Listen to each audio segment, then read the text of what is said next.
Yeah, I think that's honestly an interesting segue into kind of just reiterating some of the stuff we've talked about in the past, which is, the Giants really need to identify here in the next month or so what the plan is at not just first base, but with that group of, Lamont Wade Jr., Wilmer Flores, and Yastrzemski. Yastrzemski may not be as impacted just being in the outfield and with his defense. But I mean, ultimately, you at least got to figure out what you're going to do with Wade and Flores. Are you going to just go and platoon those two there, or are you going to open up a spot for a younger guy, or are you going to bring in a guy like Santana?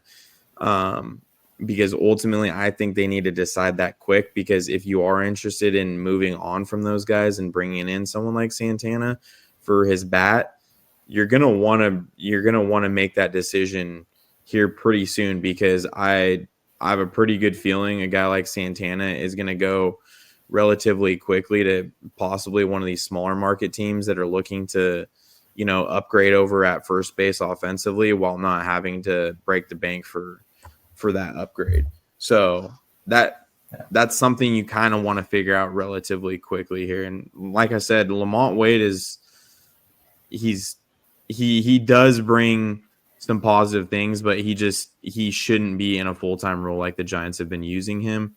But he can still be a good trade asset given, he's still pretty cheap for some of these small market teams. If you do want to work out a trade, obviously he gets on base at a good clip and he has improved at first. I don't think he's an above average defensive first baseman or an outfielder for that matter, but he does give you a little bit of versatility at least. And he can be average first. Yeah, he can be a quality reserve though. So I think they really need to figure out what they're going to do there. And it's like, even with Flores, it's more of the same thing. It's like, are we going to trust that last year was strictly because of injury? Or is that more of the way that Flores is headed at this point in his career? And he's already not a very good defender. Obviously he was initially brought in a utility role, but we've seen he just, even with Chapman at third, you can't trust him at third base. I wouldn't feel comfortable with him at second, and even at first he's gotten better, but he's not great. So it's like, ultimately, if Wilmer's not hitting pretty damn well in a platoon role, why is he here? So yeah. I plain and simple think you got to move off those guys. You got to find something. I mean, I think there are teams that would take both those guys on. I'm not saying you'd get anything noteworthy for either of them, but like Wade, for example, he could absolutely be packaged in a trade with a prospect and get you something okay, just a small marginal upgrade over there. And a guy like we've said in the past, like Yandy Diaz, I think the Rays are a perfect fit in a trade for, if you're shipping out Lamont Wade Jr. because he's cheap and would fill a good spot for them. I think they would platoon him and use him more appropriately. And you send a prospect their way too and make it worthwhile for them. And then you bring a guy like Yandy Diaz back who, while he's not an above average defender at first base, he's a great bat. He's consistent. He hits for a high average, and he's going to put the bat on the ball. And that's ultimately what the Giants need a little bit more of as they, continue to fill out this lineup this offseason. Yeah, you can do Diaz. I mean, we brought up Goldschmidt a few times. Yeah. Goldschmidt, he's 37 years old. And I mean, I just pulled up his last few years because I was just kind of out of curiosity. Obviously, he won an MVP in 2022. He's not that guy anymore. But no, there are plenty of guys. Like, this is a guy that just 2 years ago in 2023, he had an 810 OPS. He was 120 OPS plus. Like, he was 20% better than league average. He has some upside. Like, there are guys like, yes, do I want to count on an older guy to turn back the clock? No, I'm not going to. But there have been plenty of guys that are a little bit older that on like a cheap 1-year deal, like come out and have a great year. And I could easily see a Paul Goldschmidt playing in San Francisco where he's had a lot of success, being a really good defensive, first baseman for them, and having a high 700s OPS or even like a low 700s and hitting 20 to you have 20 to 24 homers and just being a decent bat in the 5 or 6 spot in the lineup. Like he has some upside to at least help this lineup for a year in the short term, especially if you go and get a Barnes. And I would rather get Yandy Diaz, like you said, but I'm just saying, like, he is an option for you guys. And goalies an above average glove at first too, to go along with, Chapman and Adames, and then you maybe eventually Schmidt ends up getting some more playing time at second base, and you have a damn good infield, and obviously Bailey as well behind the dish. But I'm not the hugest fan of bringing in Goldschmidt, but I mean, if they truly feel that more than likely Bryce is going to be down in AAA for most of the year, I don't have a huge issue with it. It's just it could get a little bit more awkward if Bryce just tears the cover off the ball and is just destroying AAA pitching, which isn't out of the realm of possibility. And you're wanting to bring him up, and then you have like possibly a future Hall of Famer or a damn, close one in Goldschmidt filling up a spot at first base. It could get a little awkward.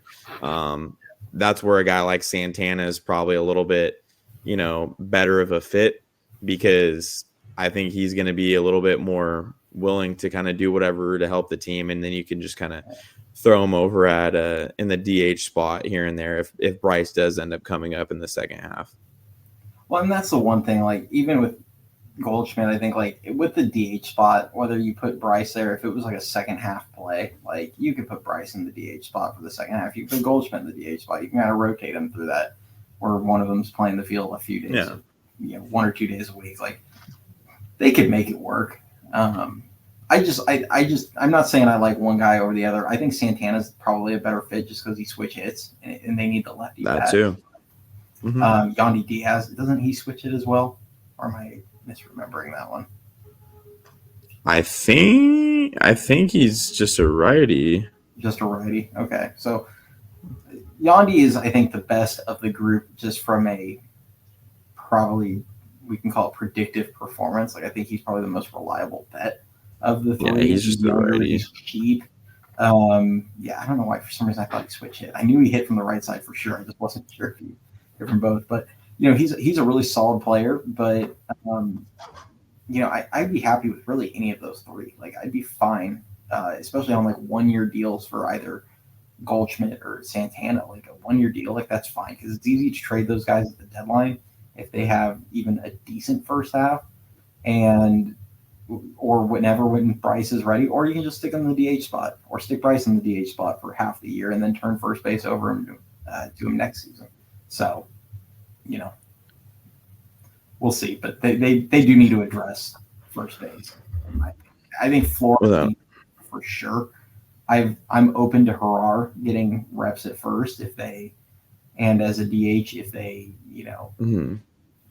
want to try and platoon Wade with someone again, but I can't. It's not that I don't like Wade. Like, to me, he's a very solid bench piece, but his body just does not hold up. And every year he's dealing with so many injuries, and his main skill is getting on base, but he's super slow. Like, that just does not sit well with me. When your skill is to get on base, but then you're just a complete clog on the paths when you're there. So I need to see more power out of him. I need to see him doing some more damage to go with getting on base, like for it to justify it for me.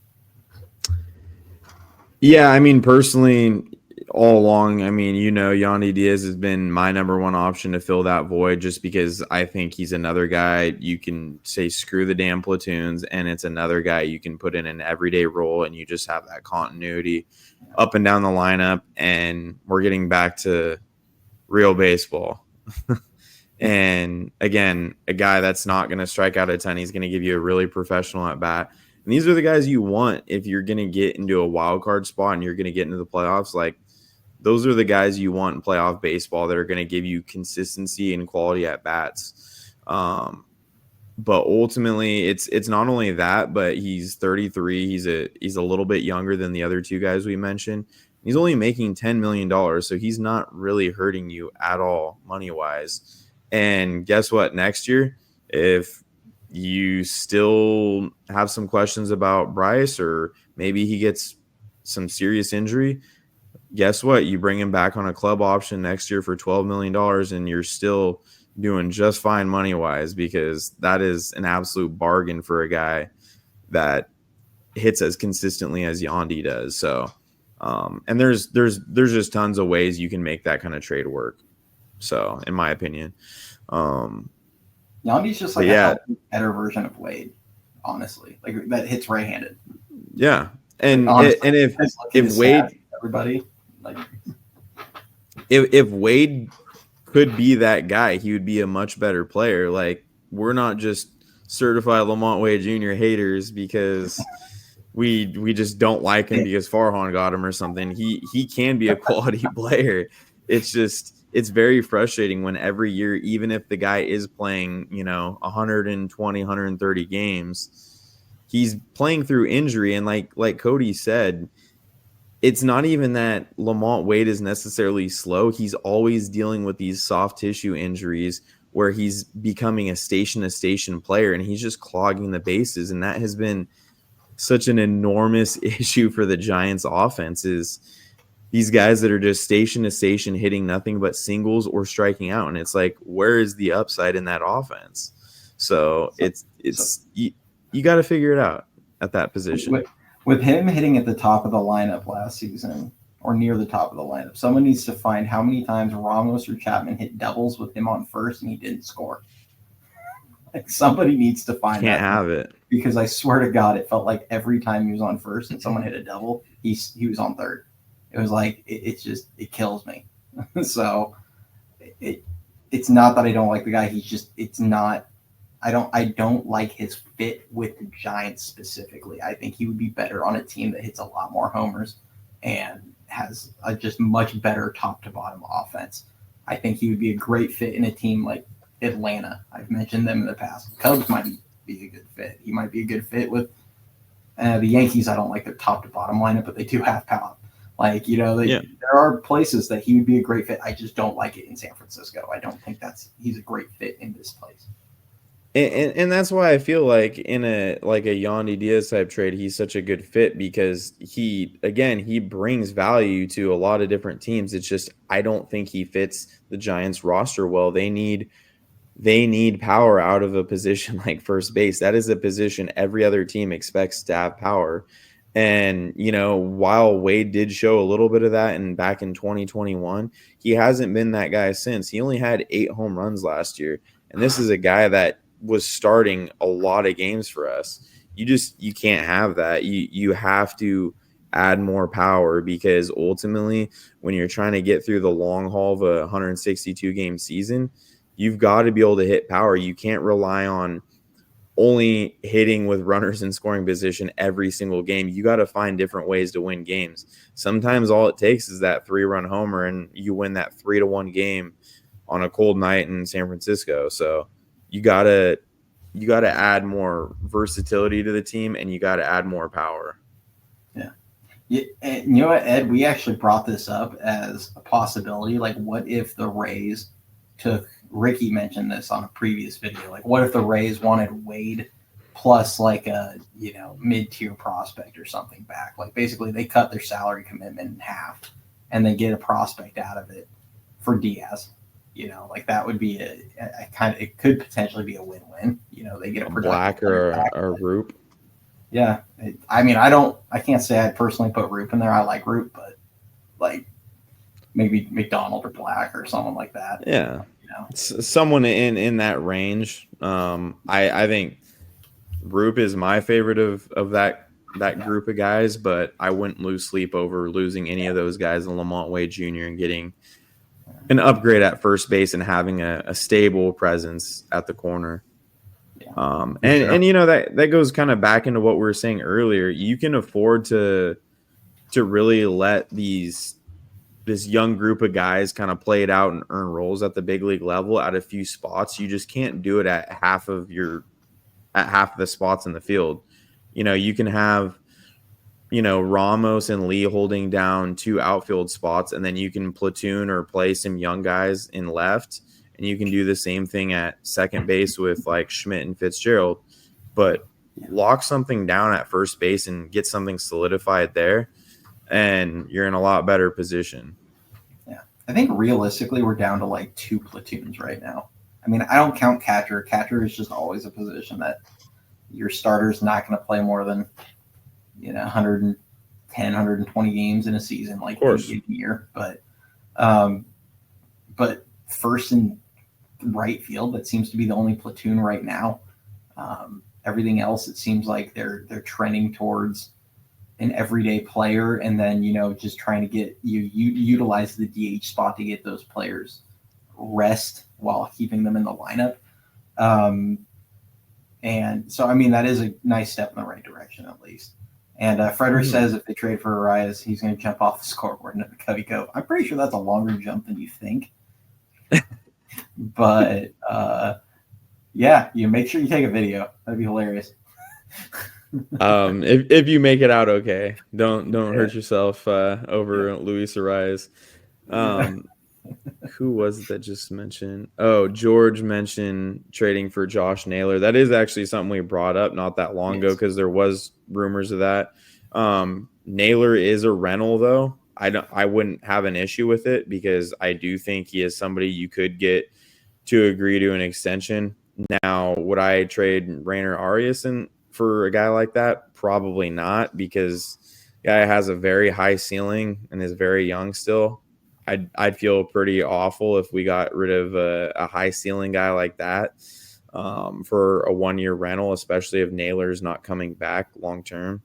And you do have to keep in mind too, with Bryce coming relatively soon, if you do lock up Naylor, he's pretty much just going to clog the DH spot like Soler did last year.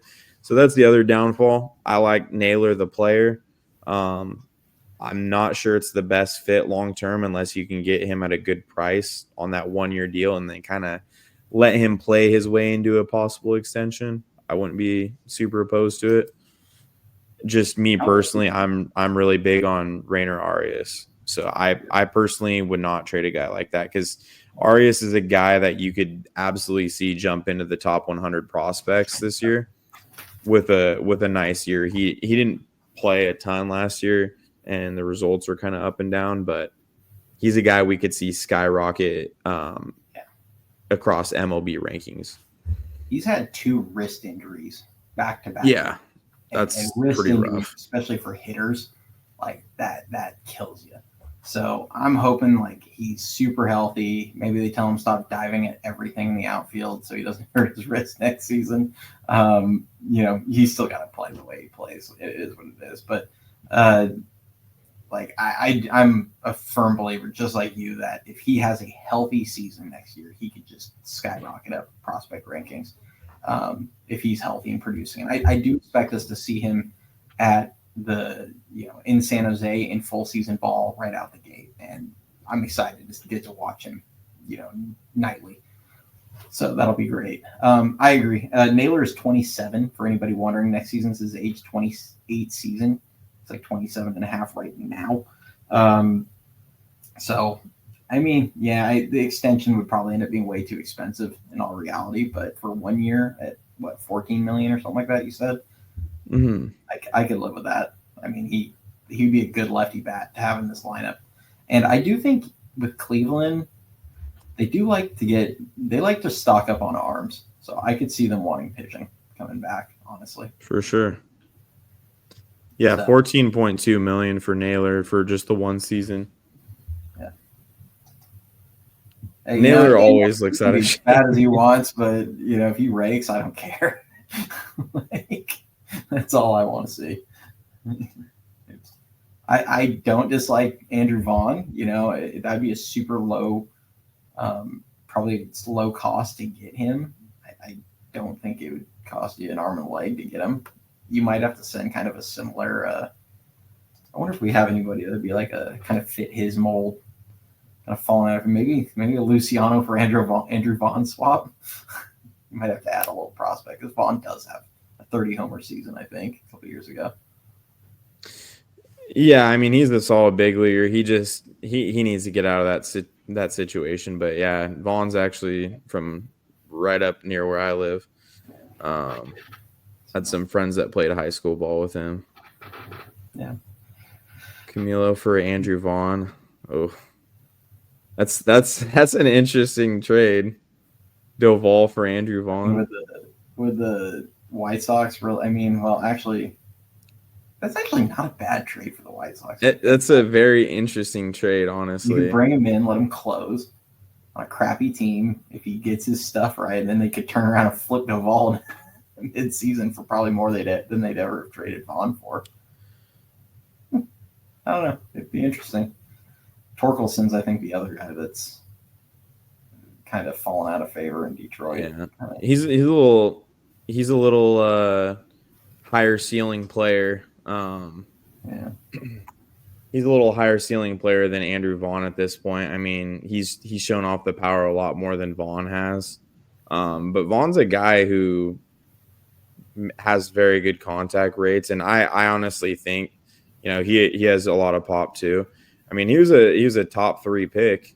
I think he's somebody that could really take off in a better environment than the White Sox. I mean, it's pretty bad. I mean, we talked with Charlie Zacconi about that one, and that's the situation any player would probably struggle in. I mean, we saw Vargas from the Dodgers, one of their top prospects, get shipped over there, and he did horrible. Yeah. So it's hard. I mean, the White Sox are a perfect example of why you do need some veterans that are like winners in a clubhouse still, because they just that team stinks, and it feels like nobody's holding anybody accountable anywhere on the field. So it's hard